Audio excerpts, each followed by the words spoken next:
તો સુરેન્દ્રનગર જિલ્લો ખેતી આધારિત જિલ્લો છે, ત્યારે દર વર્ષે જિલ્લામાં સરેરાશ અંદાજે 6 લાખ હેક્ટર જમીનમાં વિવિધ પાકનું વાવેતર કરવામાં આવે છે।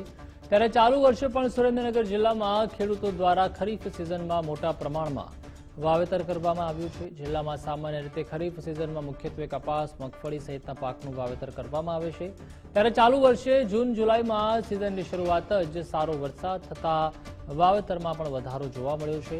ગત વર્ષની સરખામણીમાં અત્યાર સુધીમાં જિલ્લામાં કુલ વાવેતરમાં 35,000 હેક્ટરનો વધારો જોવા મળ્યો છે।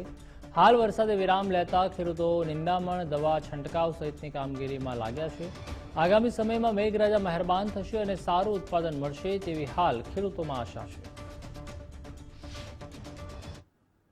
ખરીફ સિઝનમાં જે જૂન જુલાઈમાં સારો એવો વરસાદ થયો, તેથી ખેડૂતોએ દરેક બધે વાવણી કરીને બધા કાર્યમાં લાગી ગયા અને સારા વરસાદથી બધા પાક પણ સારા ઉગ્યા છે।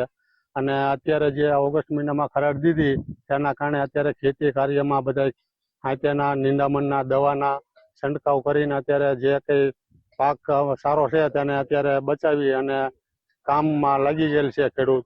અને ઓગસ્ટ મહિનામાં 10 દિવસ વરસાદે ખરાડ દીધી છે, તેથી બધા ખેતીના કાર્ય બધા પૂરા થઈ જાય અને 10 દિવસ પછી વરસાદ આવે તો નવું પિયત અત્યારે અમારે આપવું ન પડે અને સારામાં સારું ખેતીમાં રહે। ખેડૂતોએ વાવેતર આ વખતે કર્યું છે। સામાન્ય રીતે સુરેન્દ્રનગર જિલ્લામાં 6 લાખ હેક્ટર જેટલું વાવેતર થતું હોય છે ખરીફ સિઝનમાં, અને આ વખતે જોઈએ તો આ તારીખ સુધીમાં લગભગ 5,30,000 હેક્ટર જેટલું વાવેતર થયું છે। ગત વર્ષે આ સમયગાળામાં જોઈએ તો 4,94,000 એટલે લગભગ 5 લાખ હેક્ટર જેટલું વાવેતર થયું હતું, જેમાં મુખ્ય જોઈએ તો કપાસ, મગફળી અને તુવેર, બીજું કે ઘાસચારો, બાજરી થોડી ઘણી વવાતી હોય છે, દિવેલા નું વાવેતર થતું હોય છે।